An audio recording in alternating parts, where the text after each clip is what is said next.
X au carré plus grand ou égal à 6. Et les X qui nous donnent un carré plus grand ou égal à 6 là, comme on l'a fait la dernière fois, il faut avoir en tête sa parabole là pour la fonction carré. Hop. Et se dire que donc si on veut un x au carré plus grand que 6 donc sur cette partie-là de l'axe, il faut qu'on prenne notre x d'une certaine manière. Alors on sait que les nombres qui nous donnent pile 6, donc c'est moins racine de 6 et racine de 6. Par contre, si on veut avoir un x au carré plus grand que 6, ça veut dire qu'il faut qu'on prenne notre x avant le moins racine de 6 ou après le racine de 6. Donc, il nous faut, alors x, soit on prend plus petit que moins racine de 6, ou alors on prend x plus grand que racine de 6 pour avoir donc un x au carré plus grand que 6. N'oubliez pas l'ensemble solution, grand S, pour ceux qui m'ont envoyé un exercice, et bon d'ailleurs tout le monde ne l'a pas fait, loin de là. J'en ai vu beaucoup qui oubliaient, enfin qui faisaient une résolution d'équation, mais qui oubliaient à la fin l'ensemble solution. Donc pensez-y, c'est important, hein, enfin si c'était en devoir, je prendrais en compte, enfin il y aurait des points hein, sur l'ensemble solution, surtout pour les inéquations, puisque là il y a une écriture particulière. Alors justement, Tansia, c'est pas crochet moins racine de 6 racine de 6 fermer les crochets, puisque ça, enfin l'intervalle moins racine de 6 c'est ce qu'il y a entre les deux. Nous, justement, on veut ce qu'il y a à l'extérieur. Donc on veut tout le reste, tout ce qu'il n'y a pas entre moins racine de 6 et racine de 6. Donc on est obligé de parler de l'intervalle moins l'infini jusqu'à moins racine de 6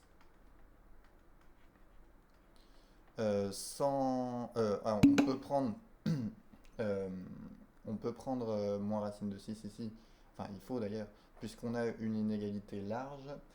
Euh, ok, x appartient, oui ça peut marcher aussi, enfin c'est. Disons que, bon, en maths, enfin moi je préfère quand même que vous mettiez grand S égal plutôt que x appartient, même si bon ça passe quand même, pas de souci.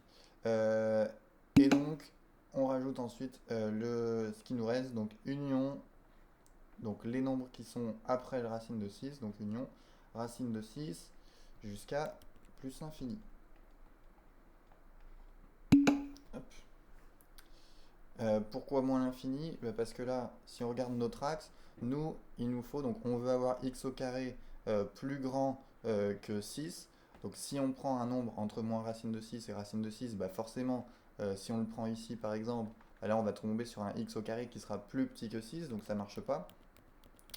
Donc là où il faut prendre nos nombres, c'est par ici ou par ici. Sauf que là, ça s'arrête jamais.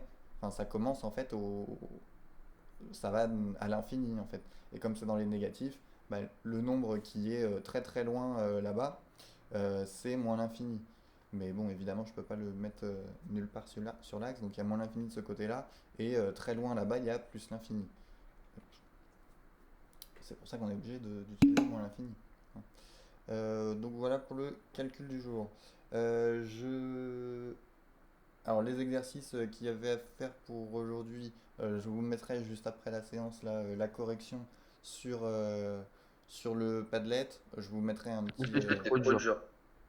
Oh, quand même. Il y, a- il y avait beaucoup de choses qui étaient identiques à ce qu'on avait fait nous en Ah, moi Padlet. j'ai J'ai essayé, mais essayé, j'ai mais pas j'ai pas réussi du réussi du tout. tout. Ok. Bon bah je sais pas si tu l'as envoyé, mais même si vous réussissez pas, hein, je veux que vous m'envoyiez quelque chose, hein. Ce que vous avez Ah, fait, d'accord. enfin je veux le recevoir quand même. C'est pas très grave si tout n'est pas fini. Oui, Tansia?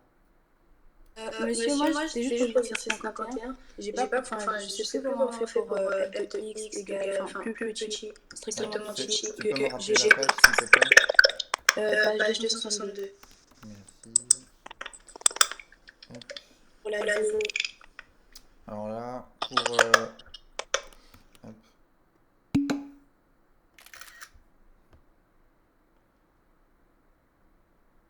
Ah, j'en ai oublié des exercices. Bon, bah, je regarderai ça tout à l'heure, Rachel, merci. Et. Hop, mince.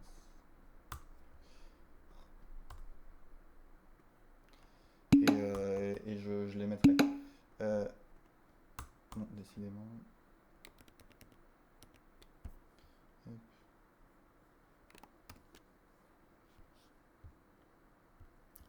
Alors, donc par exemple, donc pour le 51, euh, alors oui, d'ailleurs, ce que je voulais vous dire, c'est que donc, je vous mettrai la correction et à chaque fois, juste après la séance qu'on fera, et donc vous y regarderez pour pouvoir poser vos questions éventuellement plutôt à la séance d'après, après avoir vu la correction. Bon, là, je fais un point quand même rapidement. Donc par exemple, pour f de x plus grand ou égal à 3, on regarde la courbe de f et on regarde à quels endroits la courbe de f est au-dessus de la droite d'équation y égale 3. Donc on regarde où est-ce qu'elle a, enfin quels points permettent d'avoir une image plus grande que 3. Donc là, c'est les points qui sont ici qu'on va regarder.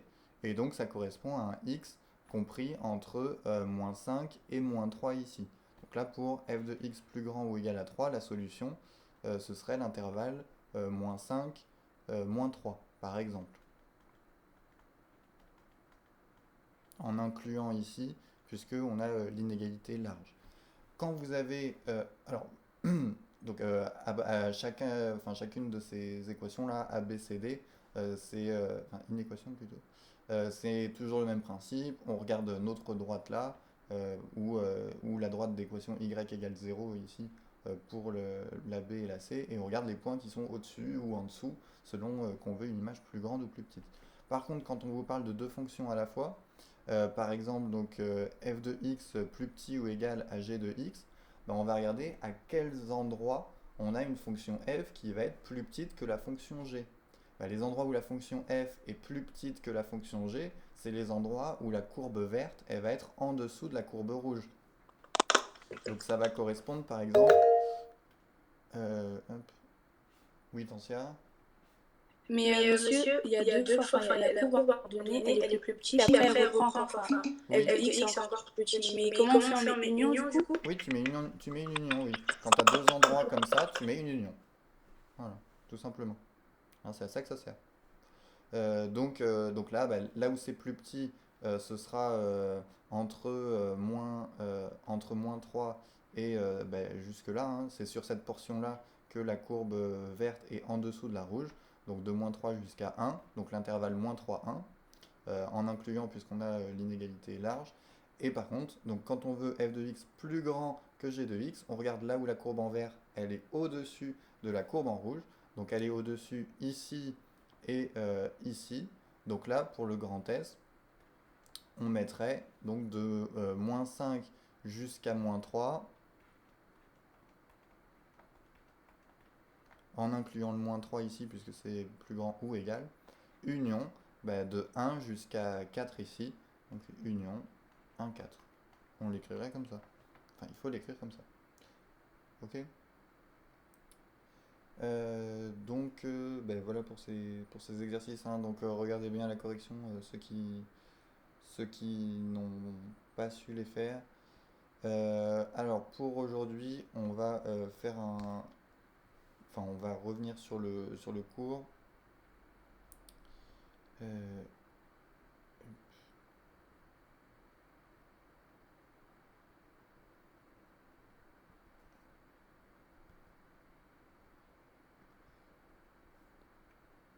donc tout ça on a fait. Et Monsieur, Monsieur, je je voulais voulais vous vous demander, demander, oui. pour le Pour le TF5 TF5 du du coup, coup, vu que je que le je le trouve trouve pas, pas, je je dois le dois le refaire refaire ou... ben, je t'ai envoyé un message, je crois, sur Pronote. Tu l'aurais pas déposé dans mon casier le vendredi par hasard? Bah en Bah fait en j'ai fait un j'ai un doute, je doute, sais je pas sais si pas je l'ai si je l'ai fait. Je fait. Je voulais le voulais le faire, mais faire, je mais sais je pas sais pas si... si je l'ai fait. Ah, tu sais pas si tu l'as fait. Ah oui, ça c'est Non, je Non, sais je pas sais si pas je l'ai si je l'ai déposé. déposé. Ça Ça m'étonnerait. m'étonnerait. Ok. Soit tu le retrouves, mais si tu l'as pas fait. Parce que Parce que monsieur, monsieur, j'avais pas j'avais mis pas de mis de rendu, rendu, j'avais mis j'avais un mis un 0 0 direct. direct. Ah je suis censé mettre quoi? Un Non, nom rendu. bah non, non, non. Quand vous non rendu, c'est il n'y a pas de toute façon, je crois. Et enfin, je suis pas sûr que ça compte comme un zéro dans la moyenne. Quand vous le rendez pas, moi je veux que ça compte comme un zéro dans votre moyenne, hein. C'est pas une note, c'est pas Du des coup, bonus. si je le trouve pas, je le refais. Parce que moi, je veux pas zéro. Eh ben oui. D'accord. Mais si tu l'as, bah ouais. Enfin ouais. D'accord, merci. Il n'y a pas le choix, hein. Sans utiliser la correction, bien entendu. Non, Euh, j'ai. Non, alors, je l'avais fait ça. Du coup, bah. ok. Bah, ou essaye de le retrouver quand même. Ça doit pas être trop dur si t'as tes affaires rangées convenablement. Lucas, tu me l'avais envoyé par mail? Parce que si t'as pas de note sur Pronote, c'est que j'ai rien reçu, hein. Donc, et je t'ai pas envoyé un message de confirmation pour te dire que je l'avais bien reçu.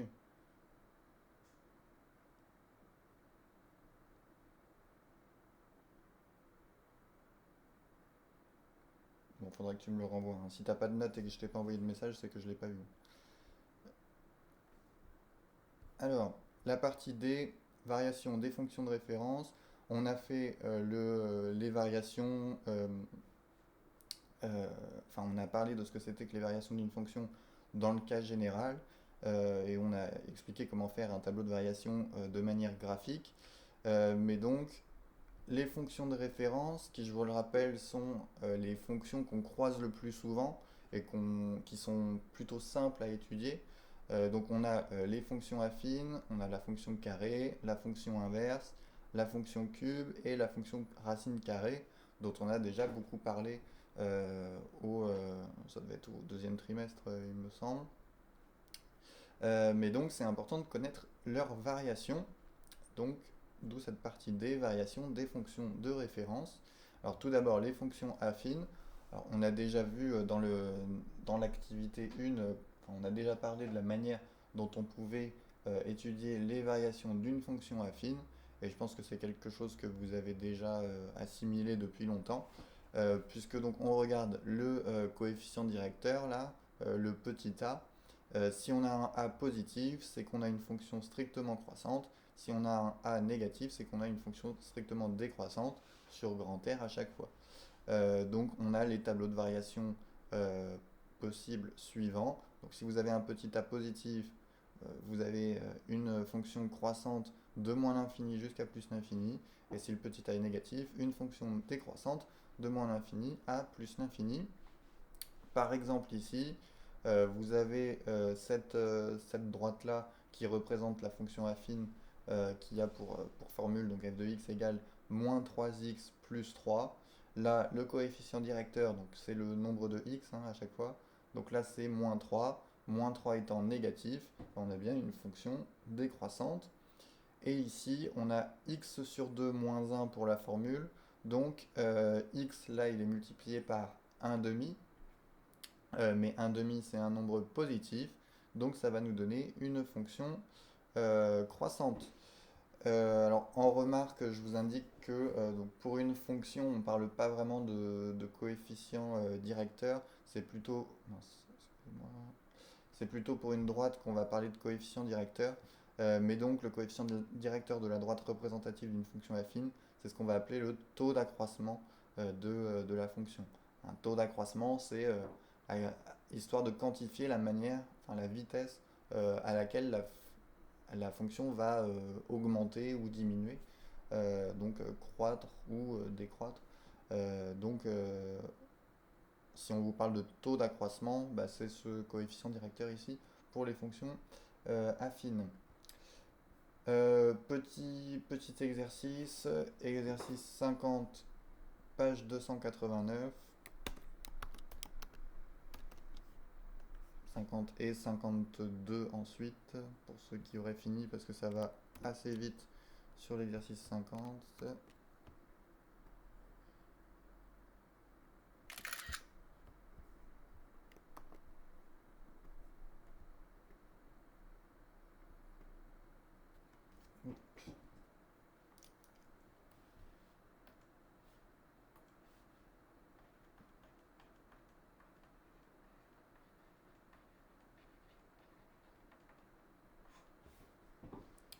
Alors, les fonctions définies ci-dessous sont-elles affines?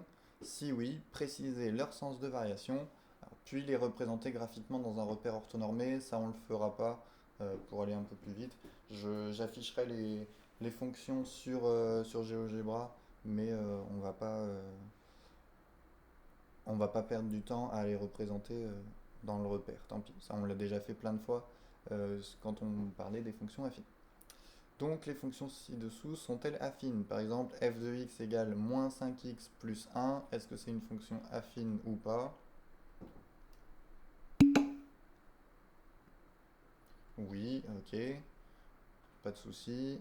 Là c'est assez clair, hein. On a bien une fonction de la forme f de x égale ax plus b pour la formule. Alors, qu'est-ce qu'on a comme sens de variation pour f?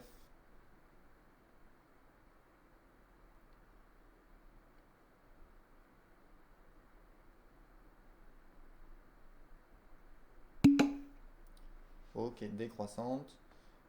Et pour le justifier, hein, on regarde le coefficient directeur qui est ici, ou taux d'accroissement, enfin le petit a en tout cas, qui vaut ici moins 5, donc négatif, donc une fonction décroissante sur grand R. Ok. Donc le petit a, ici c'est moins 5, qui est négatif, donc f est décroissante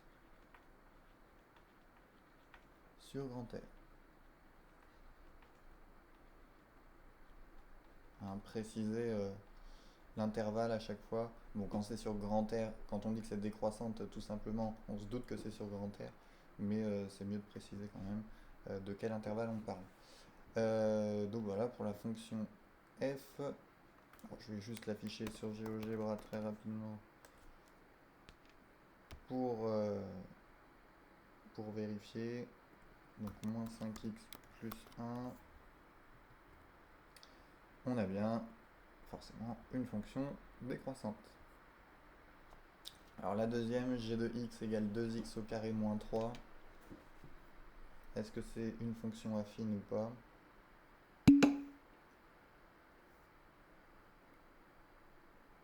Vous êtes sûr que c'est une fonction affine? Bon non, hein, c'est pas une fonction affine. C'est pas de la forme ax plus b, puisqu'on a un carré ici. Donc ça empêche de trouver un petit a qui va marcher ici. Voilà, hein, donc attention, quand on a un carré, c'est plus une fonction affine, ce serait plutôt un polynôme du second degré ici. Donc là, c'est pas une fonction affine, donc on n'a pas besoin de faire la suite. Petit h, donc h de x égale 3 plus x sur 2. Est-ce que c'est une fonction affine ou pas?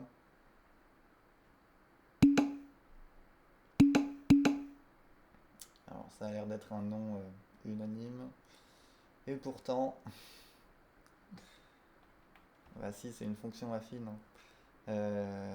Ici, on a bien quelque chose de la forme ax plus b. Alors qu'est-ce qu'on peut prendre comme petit a pour que ça marche et comme petit b? Bon, le petit b c'est facile, il va valoir quoi le petit b? Voilà, le petit b c'est le 3. Par contre, le petit a il vaut combien? Quand on a x sur 2, alors c'est pas 2, parce que si on remplace le a par 2, ça va faire 2x plus 3. Et nous on veut x sur 2. Alors qu'est-ce qu'on peut mettre à la place du petit a ici pour que ça fasse bien x sur 2 après? Alors 1 ça va pas marcher non plus. Si je remplace le a par 1, bah, ça me fait 1x plus 3. Ça va pas me faire x sur 2. Il est multiplié par quoi là le x quand on a x divisé par 2? Comment est-ce qu'on transforme une division en multiplication?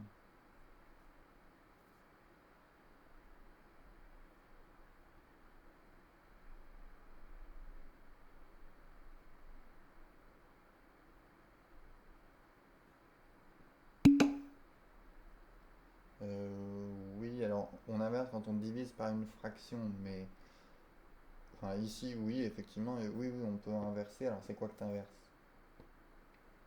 On va mettre x sur 2. c'est x fois...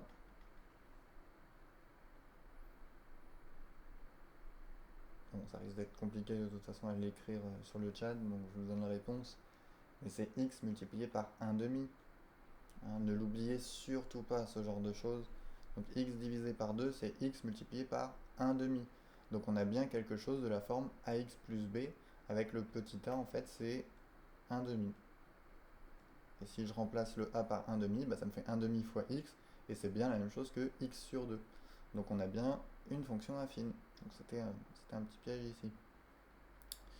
Donc le petit a, c'est 1 demi. Donc ça va nous donner une fonction croissante ou une fonction décroissante, ça?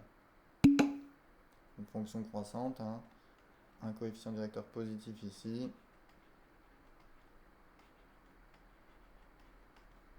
Donc fonction croissante sur grand R.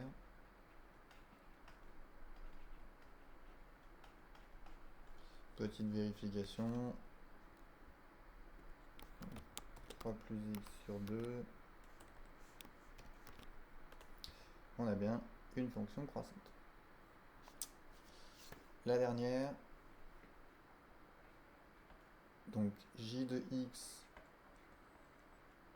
égale 2x moins 1 divisé par 5. Alors c'est une fonction affine ou pas?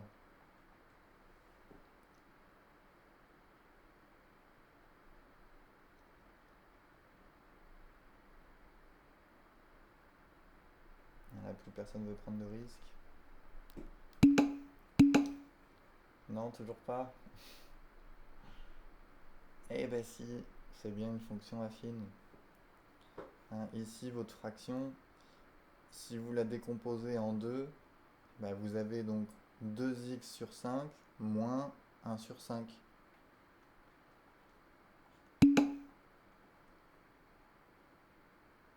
Ah, bien sûr, Lucas. Donc là, c'est la même chose que 2x sur 5 moins 1 sur 5. Donc on reconnaît facilement qu'on a notre petit b ici qui vaut moins 1 sur 5. Donc ça, c'est le petit b. Et le petit a, bah, c'est ce qui est multiplié à x. Et là, on a x qui est multiplié par 2 sur 5 en fait. Donc notre 2 sur 5, c'est notre petit a. Donc là, petit a égale à 2 sur 5. Bon, positif. Hein. Et donc, une fonction, voilà, croissante. Hop. J est croissante sur grand R.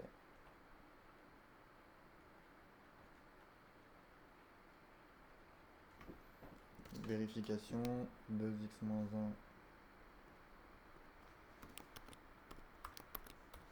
tout divisé par 5, ça va nous donner une fonction croissante, pas de souci. Alors ce sera dans les exercices pour la prochaine séance, hein. L'exercice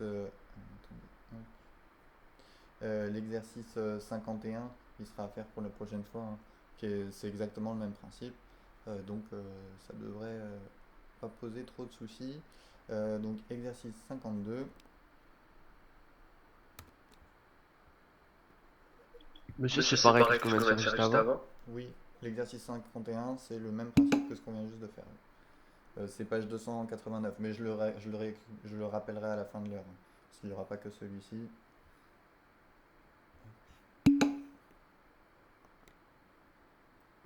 Donc, le 52, page 289. Déterminer le tableau de variation de la fonction f définie sur moins de 1 par f de x égale 5x plus 4. Et ensuite faire la même chose avec la fonction g définie par g de x égale 3 moins 0,25x. Alors attention quand même aux intervalles de définition qu'on vous donne ici. C'est pas sur grand R.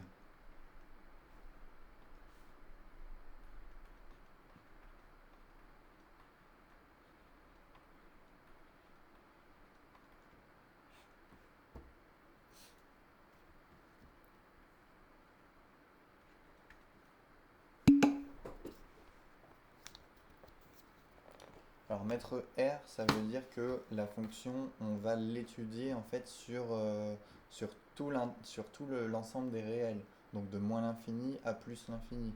Par contre, des fois, on vous précise, par exemple ici, on la définit pas sur grand R. Alors, elle est définie sur grand R si on a besoin. On peut calculer 5x plus 4 pour n'importe quel x dans grand R. Mais là, on va la restreindre à l'intervalle moins de 1. Donc, on va juste s'occuper de ce qui se passe sur l'intervalle moins de 1 sans regarder ce qui se passe ailleurs. Donc, c'est l'ensemble de définition qui va changer quand on vous précise grand R ou un intervalle. Et donc ça veut dire qu'il ne faut pas forcément considérer tous les x. Par exemple ici, en fait, ça va nous donner la première ligne de notre tableau de variation. Donc je vous rappelle que dans votre tableau de variation, sur la première ligne, vous mettez votre ensemble de définitions. Oula.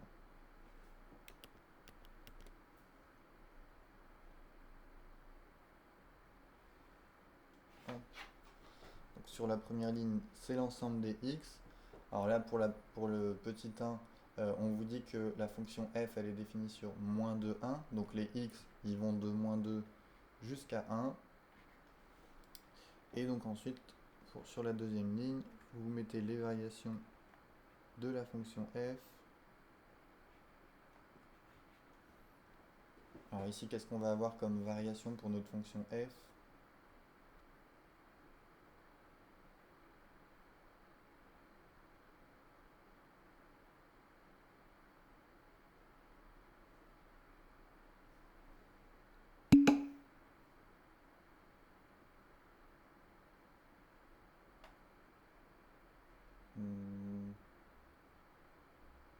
C'est quoi ceci ça ? Alors variation, c'est soit croissant, soit décroissant.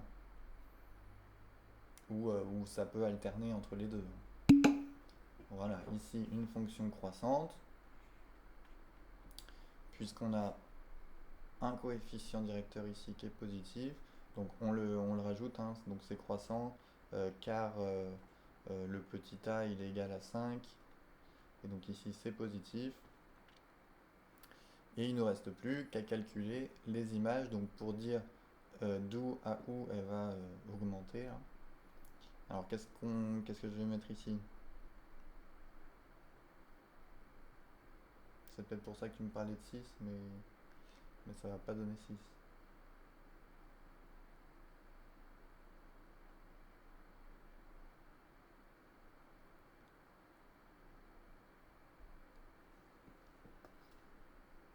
Donc là on met les images. Alors c'est quoi l'image de moins 2 ? Donc on calcule f de moins 2.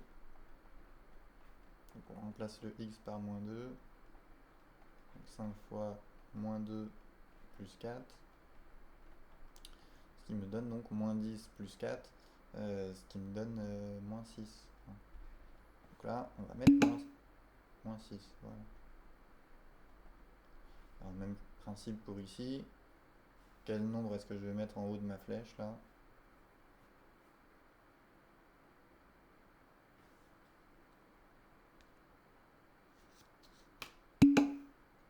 Voilà, on remplace le x cette fois-ci par 1 dans la formule, donc 5 fois 1 plus 4, ce qui nous fait 9.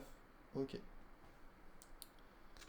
Donc notre fonction, elle est croissante entre moins 2 et 1, et elle va prendre les valeurs, alors elle va commencer à moins 6, et ensuite elle va monter jusqu'à atteindre 9.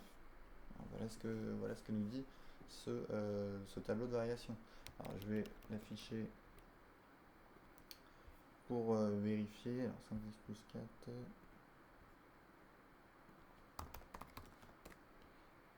Hop. Donc fonction 5x plus 4 de moins 2 jusqu'à 1. Hop. Voilà notre fonction. Hein, donc vous voyez quand on vous précise un ensemble de définitions, donc là je l'ai mise que de moins 2 jusqu'à 1, en fait notre fonction elle est comme ça. Il n'y a rien avant le moins 2 et il n'y a rien après le 1. Elle est définie que entre moins 2 et 1. Et donc là, on voit bien que la fonction est croissante et elle va prendre des valeurs de moins 6. Après, elle va juste augmenter jusqu'à 9. Alors, je vous laisse 2 minutes là pour faire la question de vous-même, avant de corriger rapidement. Donc, c'est la même chose qu'ici, hein. Donc, le tableau de variation de la fonction g définie sur moins 3,7 par g de x égale 3 moins 0,25x. Donc, toujours une fonction affine. Donc, on utilise la même propriété.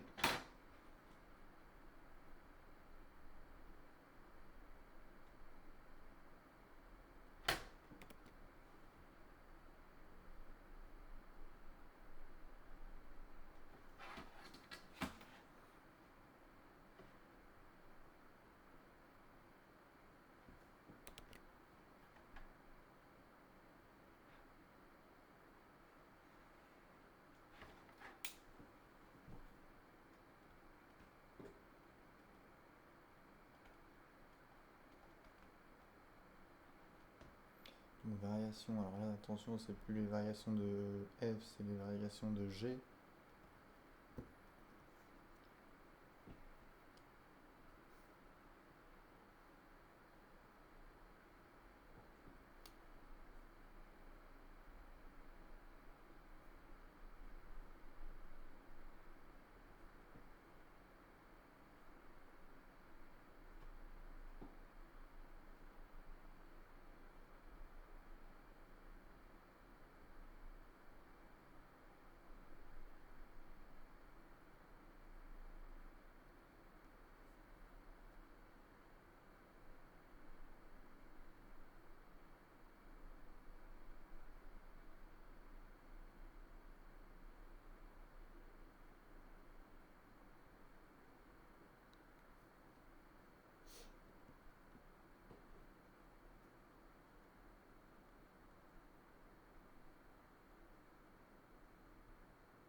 Je commence à corriger.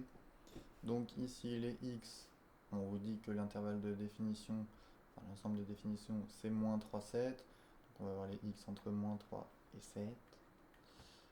Ensuite on regarde notre taux d'accroissement ou notre coefficient directeur, qui est ici de moins 0,25, hein, puisque c'est ça qui est multiplié au x. Donc c'est négatif. Donc on a une fonction décroissante, voilà. Donc on n'oublie pas de le justifier, hein. Donc là, car le petit a, donc c'est moins 0,25 qui est négatif. Et on n'a plus qu'à calculer les images, donc en remplaçant le x par moins 3 tout d'abord. Donc ici, si on remplace le x par moins 3, 0,25 fois moins 3, ça nous fait moins 0,75, moins et moins, ça fera plus, donc 3,75. Et ensuite par le 7, donc 0,25 fois, bon, 1,25, ok, très bien, merci Tantia. Donc 1,25 ici. Petite vérification sur GeoGebra. Donc 3 moins 0.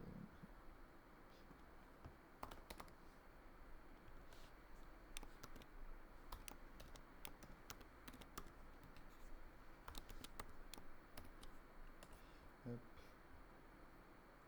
Peut-être que j'agrandisse un peu, sinon on voit rien. Hop. Donc notre fonction, elle est bien décroissante.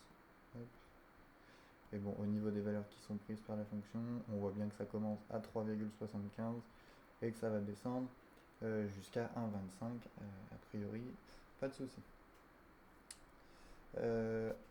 Alors, pour qui nous reste là de temps, on va faire la suite du cours. On va en rester là sur les fonctions affines, là sur leur tableau de variation. Hein, vous voyez qu'au niveau des fonctions affines, bon, a priori, il n'y a rien de, y a rien de trop compliqué. On regarde le coefficient directeur, on regarde si c'est positif ou négatif, et puis bon, voilà, on a tout ce qu'il nous faut. Donc on va pas rester 10 ans là-dessus. Alors là où on va avoir un travail un peu plus compliqué, c'est sur les autres fonctions de référence, puisqu'il va falloir les démontrer, chacun de ces tableaux de variation. Alors tout d'abord, la fonction carré. Donc la fonction carré est strictement décroissante sur moins l'infini 0 et strictement croissante sur 0 plus l'infini. Bon, ce qu'on voit très bien graphiquement.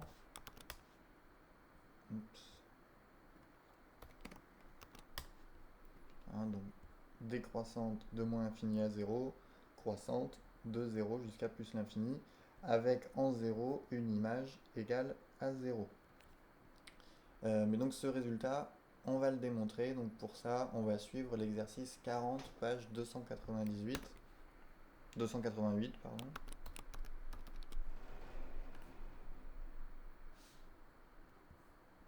Hop.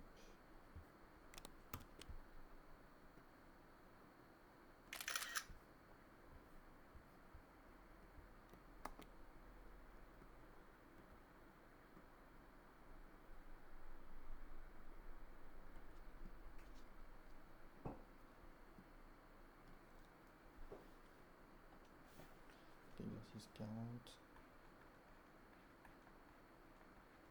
page 288. Bon, je ne sais pas si on aura le temps de le finir, mais on continuera la prochaine fois si besoin.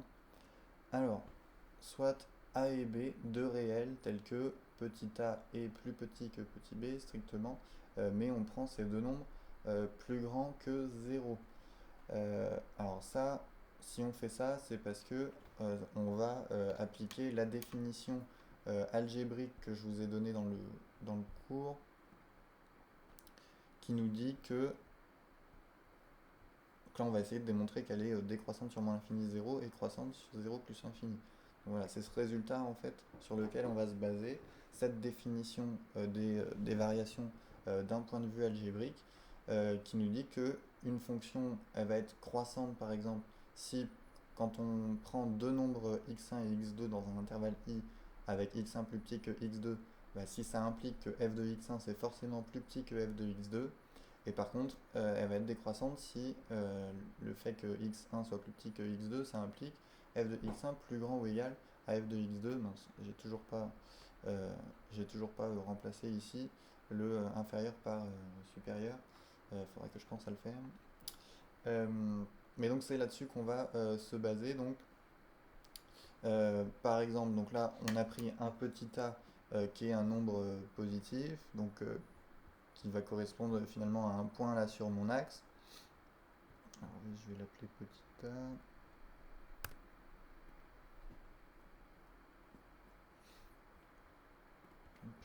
Et un nombre petit b. Hop. Hop, petit b.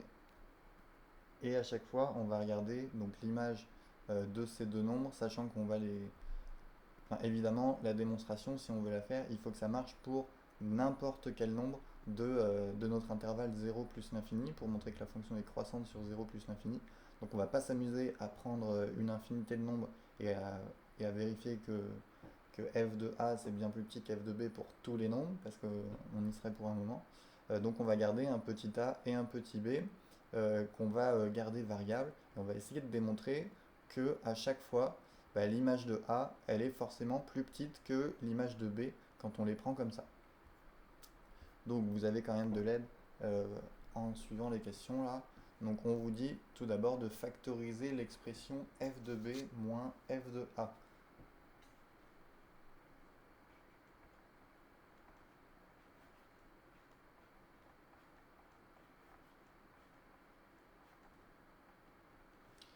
Et je vous rappelle que la fonction f, c'est la fonction carré.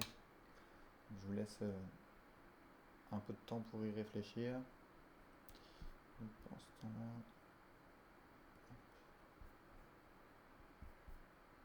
voilà.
Essayez déjà de les exprimer, ce f de A et ce f de B, ça devrait vous aider. Puisque f de B, donc f de B comme la fonction f c'est la fonction carré, finalement notre f de B c'est B au carré, et notre f de A c'est A au carré, donc moins A au carré ici. Alors est-ce que quelqu'un peut me dire comment est-ce qu'on peut factoriser ça?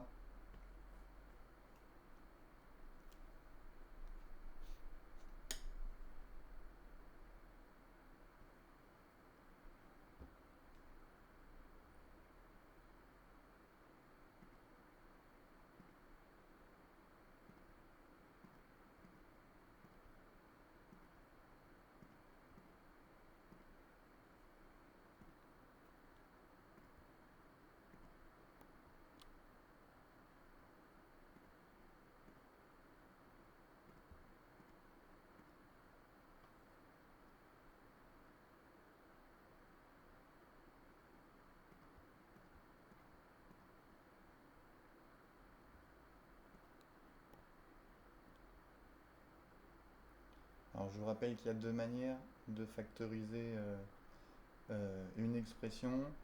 La première solution, c'est de reconnaître un facteur commun.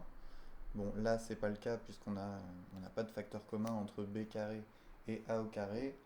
Et la deuxième possibilité qu'on a, si on n'a pas de facteur commun, c'est d'utiliser les identités remarquables. Alors, qu'est-ce qu'on a comme... en utilisant les identités remarquables, qu'est-ce qui va être égal à b carré moins a carré? Il y en a une qui y ressemble beaucoup.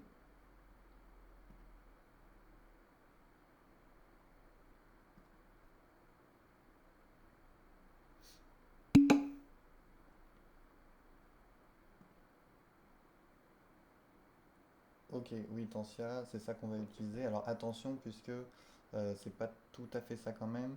Donc nous, on utilise effectivement l'identité remarquable, donc a moins b facteur de a plus b. Sauf que a moins b facteur de a plus b, c'est pas tout à fait égal à b carré moins a carré, mais c'est plutôt égal à a carré moins b carré. Alors qu'est-ce qu'on va mettre plutôt pour avoir quelque chose qui sera bien égal à b carré moins a carré?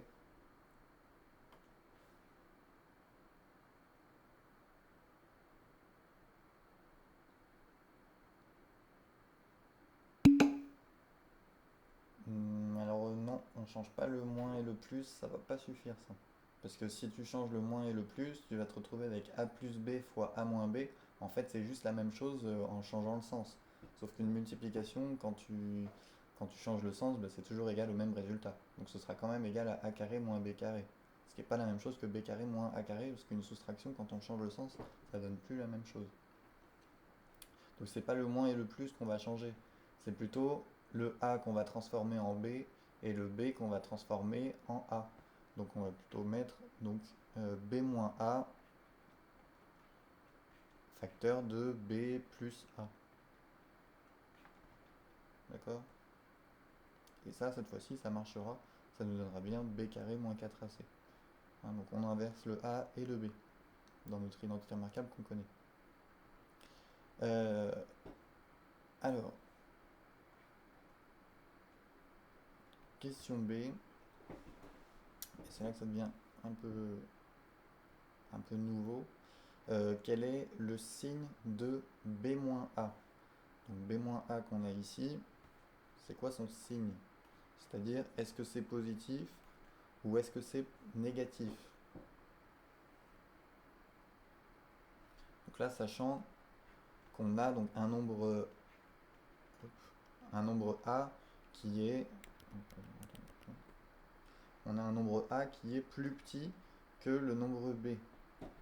Donc si le nombre a est plus petit que le nombre b, quand on fait b moins a, on se retrouve avec quelque chose de positif ou quelque chose de négatif.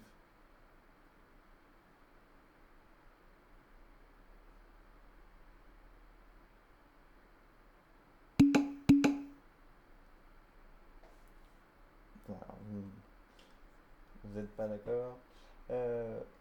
Bon, bah, on peut regarder sur des exemples. Hein. Par exemple, 2 c'est plus petit que 5.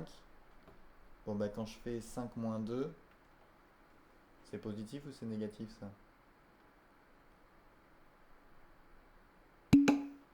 Bah oui, c'est positif. Donc quand on prend un nombre b plus grand qu'un nombre a, bah, si j'enlève le a, bah forcément je vais me retrouver, enfin ça va me donner un résultat positif dans tous les cas. Et on peut facilement le voir aussi en utilisant les règles de résolution des inéquations. Là, si je fais passer mon a de l'autre côté, il se transforme bien en moins a, donc j'ai b moins a ici, et par contre ce qui reste là, bah, c'est 0. Donc ça me dit bien que b-a c'est plus grand que 0.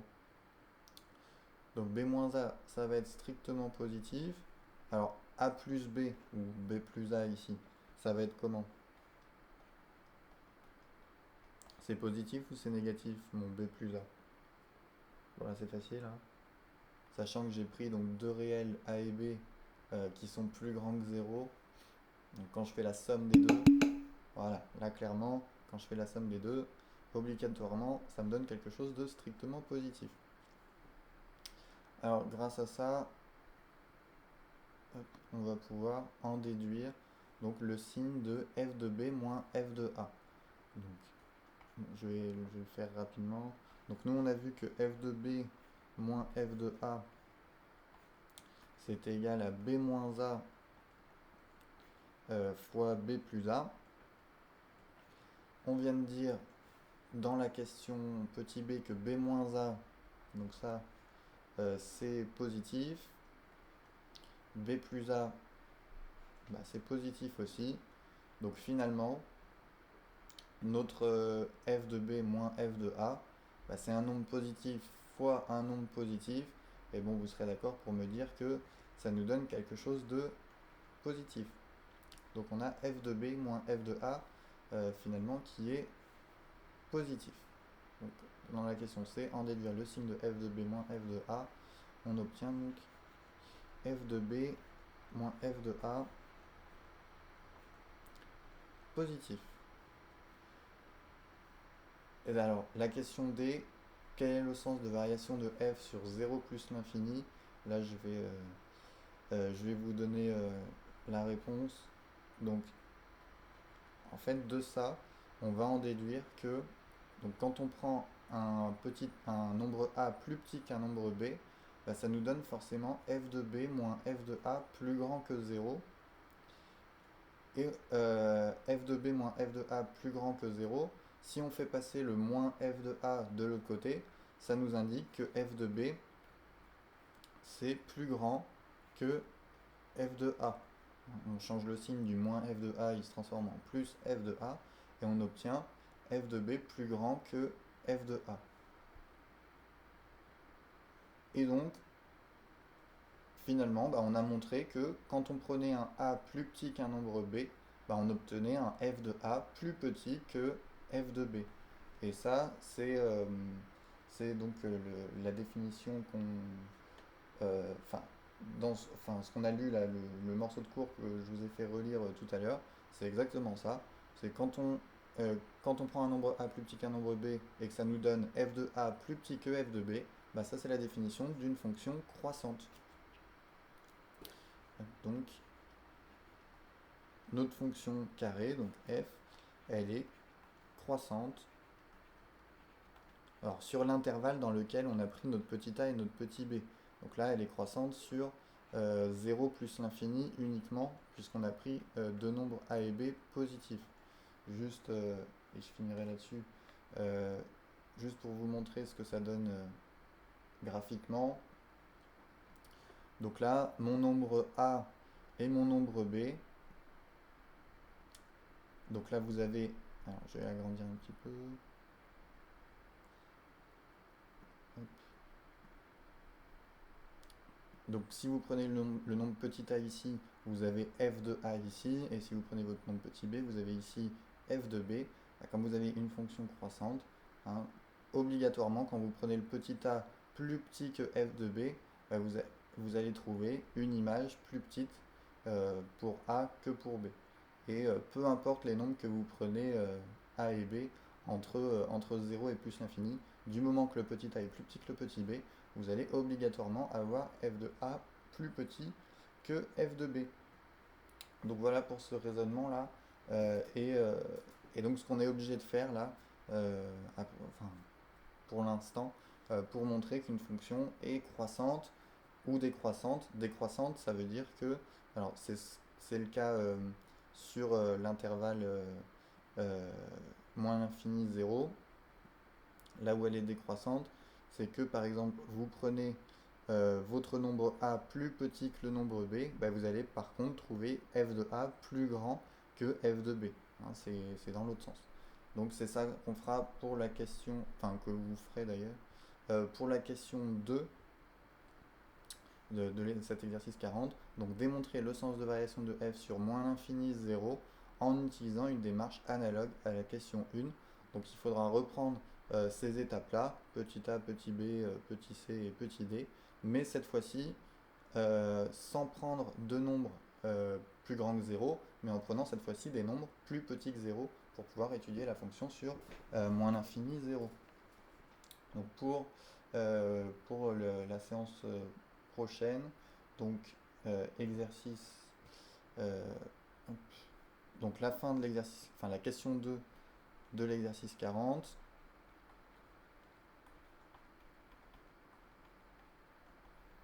Donc l'exercice 51, page 289, dont je vous ai parlé tout à l'heure, et aussi exercice 46 et 47.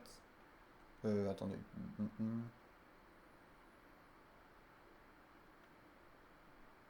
Ouais, 46 et 47. Page 289 aussi. Bon, ils sont très rapides, hein. Ces deux exercices-là, ça va vite. Bon, le 46 est corrigé à la fin du manuel, mais bon, vous évitez d'aller y voir quand même. Je vous fais confiance. Enfin, surtout que vous n'en avez pas vraiment besoin parce qu'il est vraiment facile. Voilà. Bon, j'essaye de poster le TP pour SNT au bon endroit. Et donc, n'oubliez pas de consulter la correction des exercices qu'il y avait à faire pour aujourd'hui, que je mettrai sur le Padlet. Et n'oubliez pas aussi de m'envoyer les exercices une fois qu'ils sont faits. Enfin, de les déposer sur le lien Dropbox. Monsieur, Oui. je dois vous les envoyer sur quoi les DM? J'attends de faire le DM5 et après je vous envoie soit en même temps. Dans les deux. Bah, tu m'envoies ça par mail D'accord. ou sur Merci. Pronote, enfin comme tu veux. D'accord. Au revoir. Au revoir. Tancia, le TP, c'est le TP d'SNT. J'ai envoyé un message ce matin pour en parler. Mais visiblement, vous n'arrivez pas à avoir la pièce jointe, enfin, vous n'arrivez pas à le voir apparaître dans le cahier de texte. Donc, je le remettrai dans la conversation. Mais il y a un message SNT dans, euh, dans les discussions sur Pronote normalement. Voilà, au revoir à tous.